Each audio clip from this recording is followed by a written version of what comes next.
이 자리에 오기를 꼭 기다렸습니다. 라고 이렇게 꼭 얘기해 주시기 바랍니다.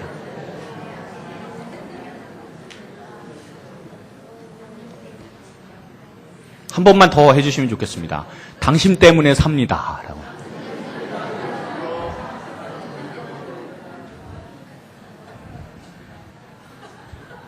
네. 진심이시죠? 소리가 이렇게 작으세요. 진심이시죠? 자, 오늘은 우리 서울평화교회 설립 기념주일입니다. 하나님께서 41년 전 우리 교회를 원경식 원로 목사님을 통해서 세워주셨습니다. 그리고 많은 분들이 우리 교회에서 열심히 봉사하고 수고하고 헌신함으로 말미암아 우리 교회가 지금 이때까지 올 수가 있었습니다. 저는 우리 교회에 여기까지 온 이야기를 그저 요람에서 글로만 알 수가 있습니다. 그러나 그 안에 얼마나 귀한 하나님의 역사가 있었는지 저는 알지는 못합니다. 그렇지만 여러분들은 그 이야기들을 이미 다 알고 계십니다. 얼마나 하나님께서 은혜를 베풀어 주셔서 그래서 여기까지 우리를 도우셨는지 여러분들은 이미 다 알고 계십니다. 오늘 성경 본문을 읽으실 때 여러분들 가슴이 뛰는 그런 구절이 있지 않습니까? 오늘 본문 12절에 나온 대로 하나님께서 여기까지 우리를 도와주셨다라는 것. 그것을 생각하면 얼마나 그 마음이 기쁜지 모르겠습니다. 여기까지 우리를 도우신 하나님을 여러분들이 항상 감사하고 또한 그 의미가 무엇인지 분명하게 깨닫고 그 하나님께 항상 영광을 올려드릴 수 있는 우리 성도님들 되시기를 소원합니다. 오늘 본문의 이 말씀처럼 여기까지 우리를 도우신 하나님은 구체적으로 어떤 분인지 알고 또한 그분의 놀라우신 그 은혜와 그 사랑과 또한 과거에 인도해 주신 모든 것들에 대해서 우리가 감사하며 또한 현재는 하나님께 영광을 올려드리고 또한 미래 장래는 하나님께 기대를 가지고 살아갈 수 있는 그런 소망이 있는 우리 모든 성도님들 되시기를 소원합니다. 여기까지 우리를 인도하시는 하나님이 어떤 분이시냐라고 한다면 오늘 본문에 세 가지의 그런 내용들을 우리가 알 수가 있습니다. 첫 번째로 우리가 알 수 있는 하나님이 어떤 분이시냐면 여기까지 도우신 하나님은 우리가 돌아오기를 바라시는 하나님이시다라는 것을 우리가 알 수가 있습니다. 우리가 사무엘상을 이렇게 쭉 읽어나가다 보면 성경 전체에서 충격적인 그런 장면이 몇 장면이 있어요. 그렇지 않습니까? 우리가 성경에서 정말 충격적인 몇 장면들이 있는데 그 중에 하나가 사무엘상에서 딱 하고 나오는 거예요. 그것이 무엇이냐면 4장에 보면 법궤를 빼앗긴 그런 장면이 얼마나 충격적으로 다가오는지 모르겠습니다. 원래 여러분 법궤가 어디 있습니까? 성막 안에, 성소 안에, 그리고 지성소 안에. 다시 말하면 가장 깊은 곳, 성소 안에서도 성막 안에서도 가장 깊은 곳에 있는 곳이 바로 법궤입니다. 또한 그 지성소, 법궤가 있는 지성소에 들어갈 수 있는 그런 날은 딱 하루만 그리고 또한 대제사장 한 명만 그렇게 정해져 있는 날이 또한 정해져 있는 사람이 있는 곳이 바로 지성소이자 또한 법궤에 나아갈 수 있는 그런 방법입니다. 그런데 여러분 이 법궤가 중요하게 되는 이유가 무엇이냐면 출애굽기 25장 22절에 하나님께서 직접 말씀하셨기 때문에 그래요. 내가 너와 거기서 만나겠다고. 하나님께서 만나주시는 곳이 바로 지성소 안에 있는 법궤 앞에서입니다. 그래서 하나님께서 만나주시기 때문에 그곳을 시은소, 하나님께서 은혜를 시행하시는 장소라는 그런 이름이 따로 있을 정도로 법궤 앞은 그렇게 중요한 곳이었었습니다. 그런데 이 법궤를 블레셋에 빼앗겼다라고 여러분들 한번 생각해 보십시오. 너무나 놀라운 일 아닙니까? 너무나 놀라운 일이 일어났기 때문에 그 소식을 들은 그 당시에 엘리 제사장은 갑작스럽게 혼절을 해서 그래서 쓰러져서 그래서 목뼈가 골절이 돼서 죽는 사건이 있었고 또한 그 며느리이자 비느하스의 아내였던 그런 사람은 아이를 낳았어요. 아이를 낳았는데 이름을 붙이고 죽었습니다. 이름의 뜻이 무엇입니까? 이가봇이라고 하는 뜻은 하나님께서 그 영광이 떠나셨다고 이제는 소망이 없다라고 그렇게 이야기를 하고 있는 것입니다. 여러분 이 내용들을 잘 보시면 법궤가 빼앗겼다는 것 그것보다도 더 충격적인 것이 사실은 무엇이냐면 사실은 성막 안에 있는 지성소에 있는 이 법궤하고 성막하고 분리가 된 적이 없는 거예요. 그렇지 않습니까? 분리가 되지 않습니까? 정말 광야 생활에서 이동 중일 때만 그때에만 분리를 했었습니다. 그러나 가나안 땅에 들어간 이후에는 분리가 되지 않았었던 거예요. 그런데 그 성막과 법궤를 분리를 다른 이방 민족이 한 게 아니라 이스라엘 민족이 한 거예요. 이스라엘 민족이 꼭 이 전쟁, 블레셋과의 전쟁에선 이겨야 되겠다는 그 욕심 때문에, 그렇기 때문에 전혀 분리돼 본 적 없었던 그 법궤가 분리돼서 전쟁터로 나아가게 됐음을 우리는 보게 되는 겁니다. 법궤와 성막을 분리하는 큰 죄를 지은 사람들이 다른 사람들이 아니라 이스라엘 사람들입니다. 그렇기 때문에 그 법궤를 대적 블레셋에게 빼앗기는 것은 어떻게 보면 당연한 것이다 라고 생각할 수가 있습니다. 제가 만약에 하나님이시라면, 하나님이라고 그렇게 된다면 이스라엘에게 이렇게 선언을 할 것 같습니다. 이제 법궤가 블레셋에 들어갔으니까 내가 이스라엘 너네들을 다 버리겠다고. 내가 너네들을 다 버리겠다고. 그리고 이제는 블레셋이 내 백성, 내 민족이 되게 하겠다고. 그렇게 저는 아마 할 가능성이 높습니다. 그러나 여러분, 사무엘상 앞에 있는 사사기의 그런 내용들을 보시면 우리가 너무나 잘 아는 게 있지 않습니까? 이스라엘 백성들이요, 하나님 앞에서 몸이 좀 편해지고 나면 그러면 반드시 범죄를 해서 다른 우상을 섬기게 됩니다. 그렇게 우상을 섬기게 되면 하나님께서 그 이스라엘을 그만두지 않으시고 그 옆에 있는 다른 민족들을 더욱더 강하게 만드세요. 그래서 이 강하게 만든 이 이방 민족들을 데리고 이스라엘을 괴롭게 만드십니다. 계속해서 괴롭게 만드시면 이스라엘 사람들이 하나님 앞에 회개를 해요. 또한 회개를 하면 하나님께서 불쌍히 여기시고, 그리고 그 앞지에 썼던 그 이방 민족을 다시 약하게 만들고 다시 버리시고 다시 이스라엘을 높이 들어서 써주시는 것을 우리가 사사기의 그런 내용을 통해서 잘 알고 있습니다. 그 내용을 여러분들 쭉 보시면 그 내용이 끊임없이 반복되는 것이 사사기라는 것도 우리가 잘 알 수가 있습니다. 그런데 여러분, 그 사사기 때, 그 혼탁해 썼던 그 사사기 때를 여러분들 생각해 보시면 이스라엘 백성들이 우상에게, 이방 신들에게 마음은 빼앗겼어도 법궤는 빼앗긴 적이 없잖아요. 그렇지 않습니까? 이스라엘 백성들이 우상한테 마음은 뺏긴 적이 있어도요, 하나님의 임재하심, 그것을 드러내는 법궤를 빼앗긴 적은 없는 거예요. 그런데 그 법궤가 빼앗겨지는 그런 사건을 겪었으니 얼마나 무서운 일이 일어났는지 우리가 알 수가 있는 겁니다. 그런데 그때에 여러분, 하나님께서 그때 하신 일이 무엇이냐면 법궤가 스스로 그 이스라엘 백성들을 괴롭혔었던 블레셋의 도시들을 하나하나 다 파괴를 해나가면서 독종으로서 그 악질인 그 전염병을 퍼뜨림으로 말미암아 다시 돌아오고 계시는 그 하나님이심을 우리가 알 수가 있는 것입니다. 그런데 여러분, 그 법궤가 돌아오자마자 이스라엘 백성들이 하나님 돌아오신 것에 대해서, 법궤가 돌아온 것에 대해서 감사하지 않았어요. 바로 감사하지 않았습니다.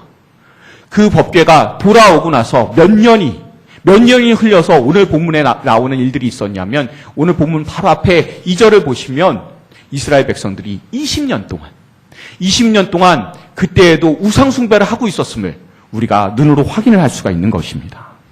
20년 동안 3, 4절을 보니까 여전히 바알과 아스타롯을 섬기고 있었음을 우리가 알 수가 있습니다. 그러나 그 하나님께서는 기다리시고, 또한 돌아오니까 10절에 본 대로 기적을 베풀어 주셔서 구원을 해주시는 그 하나님이심을 오늘 본문을 통해서 알 수가 있습니다. 여러분, 이런 하나님을 여러분들 이해할 수가 있으시겠습니까?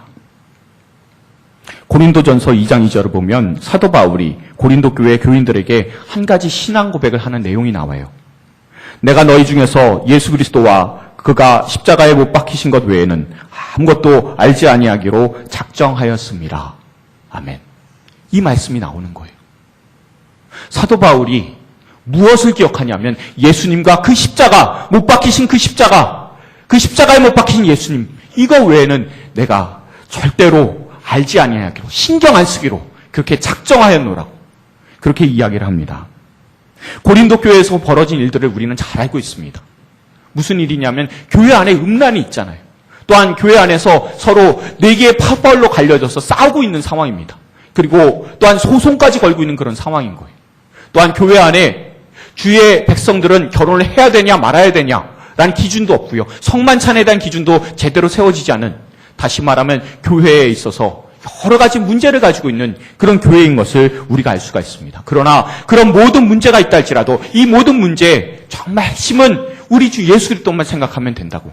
우리 주 예수 그리스도께서 함께 해주심을, 그 예수님께서 십자가에 못 박혔음을 생각을 하면 교회의 모든 문제들은, 또한 신앙적인 개인의 문제들은 다 해결될 수 있다라고 분명하게 확신에 차서, 그래서 선언하고 있는 구절이 바로 고린도전서 2장 2절의 그 말씀입니다. 그런데 저는 단순히 이것이 교회의 모든 문제들을 해결할 수 있는 핵심이다라는 것을 넘어서서 사도 바울이 정말 그 안에 그 마음을 담아서 이야기하고 있음을 생각을 해볼 수가 있습니다. 사도 바울은 우리가 잘 아는 대로 예수님 만나기 전에는요, 교회를 잔인하게 핍박을 했었던 사람입니다. 우리가 잘 아는 스데반이 순교할 때, 그때 돌로 쳐서 세상을 떠나게 될 때, 그때 사람들이 이 바울 앞에, 사도 바울 앞에 옷을 맡겨두었잖아요. 옷을 맡겼다는 것은 그 당시 그 사건에 대한 책임자가 누구인지를 보여주는 행위라고 합니다. 다시 말하면 사도 바울이 죽게 되는 데 있어서 가장 책임지는 사람이 사도 바울이었었던 거예요. 그렇게 사도 바울의 그 잔인한 그런 모습들이 있습니다. 그러나 그런 사람이라도 예수님께서는 만나주셨습니다. 또한 그 예수 그리스도께 누구든지 돌아오기만 하면 그 모든 것들을 품어주시는 예수님의 사랑을 경험하였기 때문에 이제 나는 예수님과 예수님의 십자가에 못 박히신 그 사랑 외에는 알지 않겠노라고 그렇게 다짐하는 것을 분명하게 우리가 알 수가 있습니다. 우리 주님께서는 어떤 분이시냐면 오늘 본문에 나오는 것처럼 정말 하나님께서 돌아오셨는데도 20년 동안 여전히 우상 숭배를 하고 있는 그 이스라엘이라 할지라도, 20년 동안 하나님이 미워하시는 그 행위를 하는 사람이라 할지라도 그것을 버리기만 하며 바로 직전까지 바알과 아세라를 섬기는 그런 사람이었다 할지라도 오랜 시간이든 어떤 행위를 과거했든 하나님께서는 정말 괴념치 않으시고 다 받아주시고 또한 용납해 주시는 그런 하나님이심을 우리가 알 수가 있습니다. 우리 서울평화교회 41년의 그 역사 가운데 우리가 잘한 것도 또한 제가 잘한 것도 그런 것도 있을 수도 있지만 우리가 훨씬 하나님을 그 마음을 상하게 한 일들이 더 많았을지도 모른다는 생각이 들었습니다. 그러나 그런 일이 아무리 있다 할지라도 또한 우리 자신이 나 자신이 하나님 앞에 정말 회개해야 되는 그런 부분들만 있는 사람이라 할지라도 그럼에도 불구하고 하나님께서는 우리를 사랑해 주셨고 또한 돌아오기만 하면 용납해 주시고 받아들여 주시는 그 하나님이셨기 때문에 여기까지 인도하신 그런 하나님이심을 우리가 알 수가 있는 것입니다. 여러분, 우리가 마음속에 생각을 해보면 우리 하나님은 여기까지 인도하신 하나님이신데 내가 어떤 과거의 잘못을 했든지 얼마나 오랜 기간 하나님을 떠났었든지 간에 돌아오기만 하면 주님께서는 받아주시는 하나님이십니다. 그 하나님을 여러분들 끝까지 신뢰할 수 있는 우리 하나님, 우리 모든 하나님의 백성 되시기를 주님의 이름으로 축원드립니다. 또한 두 번째로 여기까지 인도하신 하나님, 우리가 더욱더 그 여기까지 인도하신 그 하나님을 기대할 수 있는 하나님은 어떤 분이시냐면 위기 때에 건져주시는 하나님이심을 우리가 알 수가 있습니다. 하나님을 믿으면서 산다는 것은 우리가 평안하게 산다는 것, 그것이 우리의 마음의 소망 아닙니까? 그렇지 않습니까? 우리가 하나님을 믿으면서 세상 살아갈 때 우리가 가장 바라는 것이 있다면 정말 형통하고 평안하기를 우리는 얼마나 바라면서 살아가는지 모릅니다.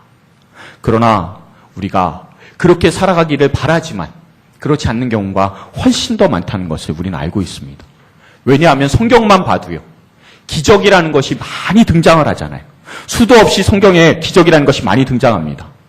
여러분, 기적이라는 것은 일상에서 우리가 찾아보기가 힘든 것이잖아요.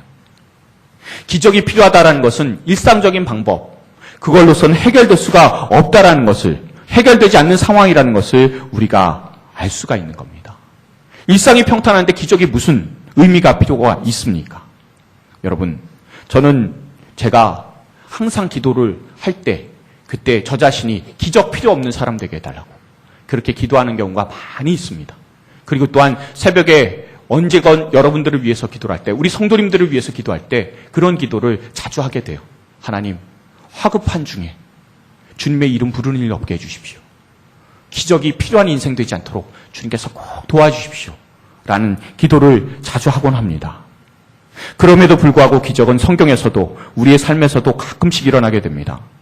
그 기적이 일어나게 된다는 것은 무엇을 의미하냐면 하나님께서 기적이 필요하다는 것을 알고 계시며 또한 하나님께서 도와주시고 살아계시며 하나님께서 우리의 모든 것들을 보시고 들으시고 아신다는 것을 의미합니다. 그렇기 때문에 성경에서든 우리의 삶 가운데서든 정말 기적과 같은 일들이 너무나 많이 일어나고 있습니다. 오늘 본문을 보니까 이스라엘 백성들이 미스바에 모이게 된 거예요. 미스바에 모였을 때, 야, 우리가 하나님께로 이제 돌아가자. 우리가 하나님 앞에 모여서 미스바 금식성회를 해서 하나님께 우리의 열심을 보이자라고 자기 자신들의 마음이 뜨거워져서 시작된 것이 아닙니다. 사무엘이 불렀습니다. 하나님 앞에 나오라고. 미스바로 다들 좀 모이라고. 그래서 하나님 앞에 기도 좀 하라고. 하나님 앞에 뜨거운 그런 열정을 가지고 하나님 앞에 전심을 다해서 돌아오라고. 그렇게 선언을 했기 때문에 사람들이 다 모이게 된 거예요. 하나님의 말씀에 반응을 해서 사람들이 다 모이게 된 겁니다. 하나님의 모이라고 하신 그 말씀에 순종을 한 겁니다. 그렇다면 여러분, 어떤 일이 일어나야 되냐면 아무 일이 일어나지 않고 아무런 상황이 생기지 않고 하나님만을 뜨겁게 기도하고 하나님을 뜨겁게 열망하는 그 집회만 있어야 되는 거예요. 그러나 어떤 일이 생겼습니까? 그때 이스라엘이 미스바에 모였다는 소식을 블레셋 사람들이 다 들어버린 거예요. 이 블레셋 사람들이 전쟁 준비를 하지 않고 미스바의 사람들이 모였다는 그 사실이, 그것이 더욱더 기쁜 겁니다. 이제 미스바에 모인 이 사람들을 공격해서, 그래서 이 사람들을 다 죽이고 나면, 살육하고 나면 이제 이스라엘 땅은 고스란하게 블레셋으로 다 올 수가 있다는 사실을 너무나 잘 알고 있기 때문에, 그래서 블레셋 사람들이 침공을 하게 되었습니다. 하나님의 말씀대로 순종을 했는데, 하나님의 말씀대로 미스바에 모여서 뜨겁게 기도하고 하나님 앞에 그랬는데 위기가 닥치게 된 겁니다. 그러나 저와 여러분이 이 말씀을 통해서 기도하고 또한 우리가 알고 있어야 되는 것은, 하나님께서 말씀하셔서 순종했는데 위기가 닥친다면 반드시 그 일은 내가 하는 것이 아니라 하나님께서 하신다는 것을 의미합니다. 여러분, 만약에 여러분들의 삶 가운데 어려움이, 하나님의 말씀에 따라서 순종하면서 따라갔는데 근데 어려움이 생겼다면, 위기가 생겼다면 기뻐하십시오. 왜냐하면 그 일을 통해서 살아계신 하나님께서 반드시 역사하실 것이기 때문에 그렇습니다. 일주일 전에요, 제가 기독교 신문을 보면서 참 마음이 기뻤습니다. 최근에 우리나라를 비롯한 세계 각국에서 기독교가 자꾸 침체된다고, 또한 하락한다고 그렇게 인식하게 만드는 그런 뉴스들, 그런 기사들을 우리가 너무 많이 봐왔잖아요. 그런데 작년인 2015년에 세계의 성경 반포 현황, 세계의 성경 배포된 그 현황이 발표가 되었어요. 성경 반포율이 1.5%가 증가를 했다는 거예요. 그런데 더 놀라운 것은 성경이 반포가 제일 잘 된 곳이 어디냐면 분쟁 지역이라는 것입니다. 어디냐면 구체적으로 시리아나 이라크, 레바논, 요르단, 터키, 그런 나라의 성경 복음률, 성경 반포율이 88%가 늘어났다는 거예요. 놀랍지 않으세요? 하나도 안 놀라우신 것 같은데. 우리는 언제든지 서점에 가면 이런 성경을 금방 사볼 수도 있고, 그래서 우리는 별로 기쁘지 않아요, 이런 소식 들으면. 그러나 여러분, 정말 말씀을 듣고 싶어도, 보고 싶어도 못 보는, 듣지 못하는 그런 상황 가운데 성경이 배포가 되고 성경이 널리 퍼지게 되고 보급이 되었다는 것은 너무나 놀라운 일입니다. 우리가 생각하기에 이슬람 혹은 우상들이 판치는, 물질주의가 판을 치는 나라에 과연 성경이 어떻게 파고 들어갈 수 있을까? 우리는 생각합니다. 그러나 여러분, 우리가 한 가지 놓치고 있는 것은 성경은 하나님의 말씀이다라는 거예요. 하나님의 말씀이기 때문에 그런 어려운 분쟁 지역, 이슬람 지역이라도 거기에도 힘을 발휘하고 들어갈 수가 있다는 거예요. 예를 들어서 여러분, 시리아와 같은 나라는 최근 5년 동안 성경 반포율이 가장 최악이었었다는 거예요. 성경이 배포가 되지 않는 그런 상황이었었다는 겁니다. 그런데 최근에 들어서 그 시리아에서 성경의 하나님의 그 말씀, 그것을 듣고 싶어하는 그 갈증들이 사람들한테 일어나서, 그래서 성경이 더욱더 보급되는 놀라운 역사가 있었다는 것을 그 귀한 그런 기사를 통해서 제가 알게 되었습니다. 여러분, 지난 41년 동안 우리 서울평안교회는 위기의 때 하나님께서 함께 하신 시간이 있었습니다. 하나님의 말씀이 전해지지 않는 것 같은 위기의 시간에, 위기의 때, 그때 성경이 더 많이 보급이 된 것처럼, 그런 것처럼 위기의 때에 더욱더 하나님께서 우리와 또한 우리 교회와 여러분들과 저를 붙드신 놀라운 은혜의 시간들이 있었습니다. 어려울 때, 위기를 당했을 때, 사람의 노력으로는 이제는 무엇인가 할 수 없는 것이, 할 수 있는 것이 아무것도 없었을 때, 그때 바로 하나님께서 하셨습니다. 위기에 그때 건지시는 그 하나님이 저와 여러분의 하나님인 줄로 믿으시기 바랍니다. 그 하나님께서는 과거의 하나님, 성경 안에서만 갇혀 계신 하나님이 아니라 현재 우리의 삶 가운데 역사하여 주시며 우리의 끝날까지 함께 하시며 우리가 필요할 때 그때마다 건지시는 하나님이 되실 것입니다. 그 항상 건지시는 그 하나님을 기대하실 수 있는 저와 여러분들 되시기를 소원합니다. 세 번째로 우리가 믿는 하나님, 이때까지 여기까지 인도해 주신, 우리를 인도해 주신 그 하나님은 어떤 분이시냐면 9절에 나온 대로 부르짖음에 응답하시는 하나님이시다라는 겁니다. 여러분, 오늘 본문 말씀 읽으신 가운데 가장 은혜가 되지 않습니까? 이 구절 가장 은혜되지는 않으십니까? 기도하면 응답해 주신다는 그런 하나님이시라는 거예요. 이에 대해서 구절은 하나님에 대해서 강조하기 위해서 어떻게 적고 있냐면 여호와께 부르짖음에 여호와께서 응답하셨더라라는 거예요. 여호와께 부르짖는 것은 당연하고 여호와께서 응답해 주시는 건 당연한 것 같은데 여호와께 부르짖었더니 여호와께서 응답하셨다고 여호와의 이름을 2번이나 이렇게 적고 있는 거예요. 얼마나 그 기도를 들으시고 응답해 주신 하나님이신지 분명하게 알리시기 위해 이렇게 적고 있는 것입니다. 여러분, 그 내용들이 어떤 거냐면 그 뒤에 나오는 내용들인 거예요. 미스바에 모인 이스라엘 사람들이 블레셋이 치러 온다는 사실을 알게 되었습니다. 20년 이상의 세월을 블레셋에 정말 쩔쩔매면서 살았기 때문에 블레셋이 쳐들어온다는 것이 얼마나 공포스러운 것인지 얼마나 무서운 일인지 잘 알고 있는 거예요. 우리도 그렇지 않습니까? 세상 살아가다 보면 돈이 얼마나 무서운지 알아요. 사람들로부터 따돌림 당하는 것이 얼마나 무서운지 알아요. 그것을 겪고 있기 때문에 그 일이 미리 발생할 것 같으면 그럼 얼마나 그 마음에 염려가 되고 불안하고 걱정이 되는지 참 모르는 일입니다. 그럴 때 이 이스라엘 사람들이 사무엘에게 부탁한 것이 있습니다. 8절의 내용입니다. 우리 8절의 내용 우리 같이 한번 읽어보시도록 하겠습니다. 읽겠습니다. 이스라엘 자손이 사무엘에게 이르되 당신은 우리를 위하여 우리 하나님 여호와께 쉬지 말고 부르짖어 우리를 블레셋 사람들의 손에서 구원하시게 하소서. 아멘. 여러분, 이것을 이야기할 수 있었던 것이 무엇이냐면요, 이스라엘 백성들이 이제 회복이 됐다는 거예요. 미스바에 모여서 간절한 마음으로 기도하고 그 뜨거워짐으로 말미암아 부르짖으면 응답한다고, 반드시 부르짖으면 하나님께서 응답해 주시는 하나님이시라고, 우리 하나님이시라고 분명하게 고백하고 있는 것입니다. 여러분, 그러니까 하나님께서 놀라운 기적들을 만드시잖아요. 그 기적이 무엇입니까? 오늘 본문에 나온 대로 큰 천둥을 발하신 거예요. 천둥이 무슨 기적일까? 라고 여러분들 생각하실 수도 있어요. 또한 얼마나 큰 천둥이면 그러면 이 사람들이 다 떨었을까? 라고 생각할 수 있습니다. 그렇지 않습니까? 또한 이런 생각을 가질 수도 있어요. 이스라엘 백성들이 있는데 이 블레셋 사람들에게 천둥이 치는데 블레셋 사람들만 들리게 하는 그런 천둥을 치셨을까? 여러 가지 상상이 되지 않습니까? 그렇지 않습니까? 이스라엘 백성들은 그럼 천둥 치는 장소에서 거기에서 없었다라는 그런 의미일까? 별별 생각이 다 나게 하는 그런 본문입니다.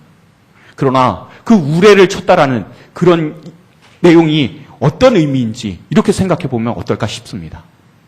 여러분, 가나안 땅은요, 거기에 바알이라는 우상이 그 땅을 지배하고 있다고 사람들이 생각하고 있어요. 그리고 또한 이 바알이라는 신은 뭐를 관장하는 신이냐면 농사를 관장하는 신입니다. 농사가 잘 될 수 있도록 해주는 그런 신이라고 사람들은 믿고 있는 거.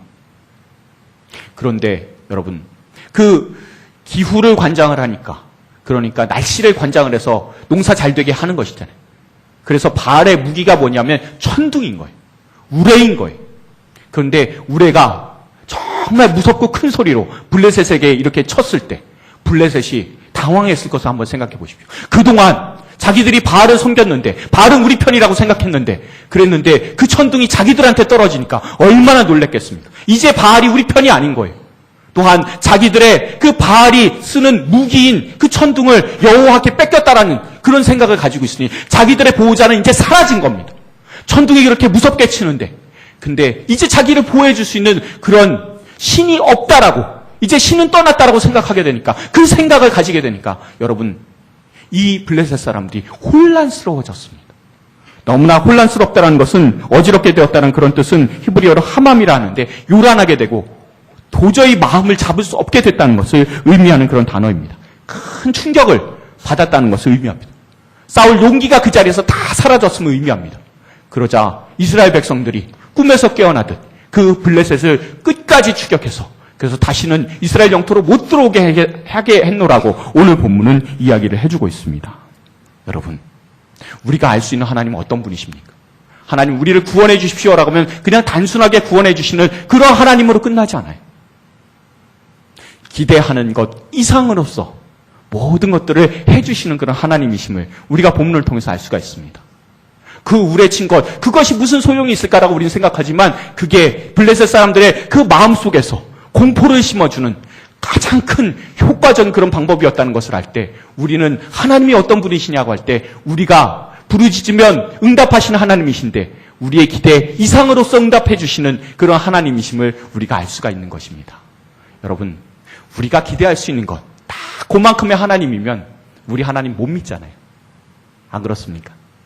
내 기대대로만, 내 기도 제목대로만 다 그 모든 것이 다 이어지고 또한 그렇게만 실행이 된다면 그 하나님 믿을 수 없는 하나님입니다.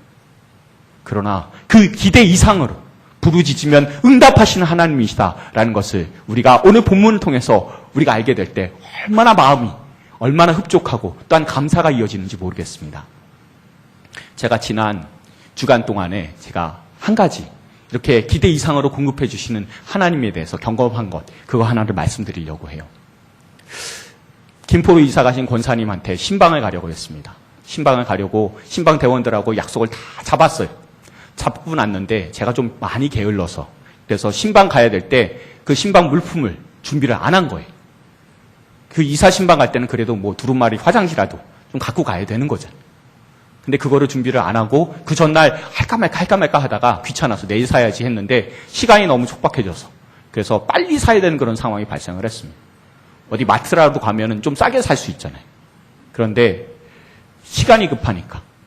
그래서 빨리 교회 앞에 나와서 그래서 이제 그 신방대원들을 모시고 신방하려고 이렇게 가는데 눈에 그 교회 건너편에 편의점 있잖아요. 편의점 앞에 이렇게 두루마리 화장지가 이렇게 나와 있는 게 눈에 띄었습니다. 그래서 빨리 저거라도 사가지고 가야 되겠다라고 생각을 했어요. 생각을 하고 그리고 가서 그것을 짚고 가격을 이렇게 지불을 하려고 하는데 마음속에 그런 거예요.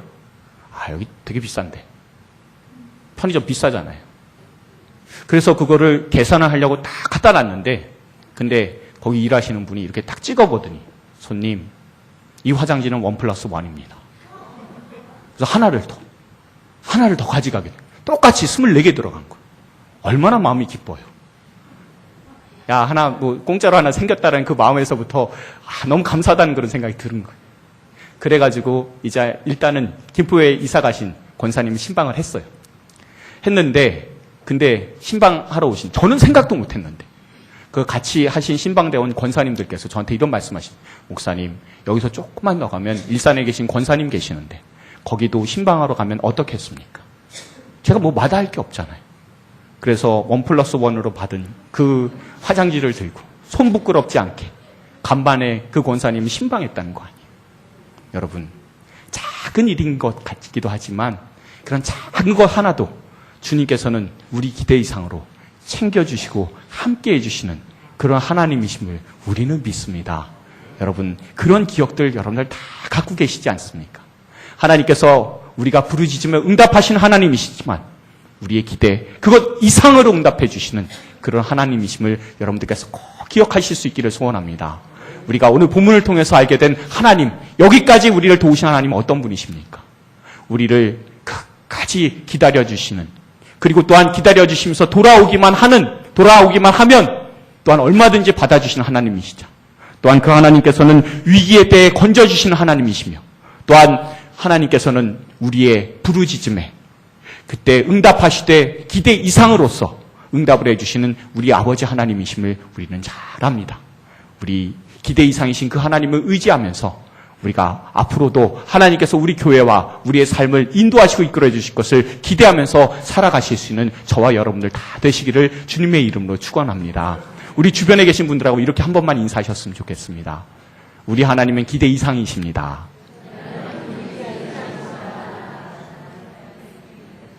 기대 이상이신 하나님을 기대합시다. 항상 여기까지 우리를 도우신 기대 이상이신 하나님을 의지하고 그 하나님을 붙드실 수 있는 여러분들 다 되시기를 주님의 이름으로 축원드립니다. 우리가 같이 찬양을 부를 수 있으면 좋겠습니다. 우리 잘 아시는 지금까지 지내온 거 다 주님의 은혜라고